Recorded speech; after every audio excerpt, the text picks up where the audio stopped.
এখন রাত্রি গাইস, দেখো এখন রাত্রি 12:20।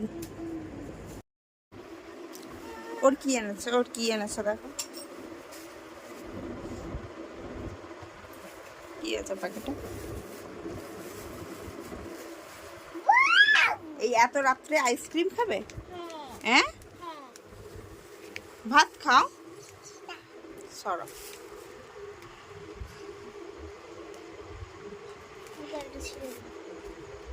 রিনাজ, আমার দিকে তাকাও, আমায় একটু দাও।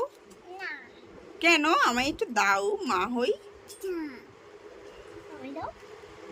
দাও, আপিজানকে দাও। ভ্যানিলা খাবো না, স্ট্রবেরি দাও।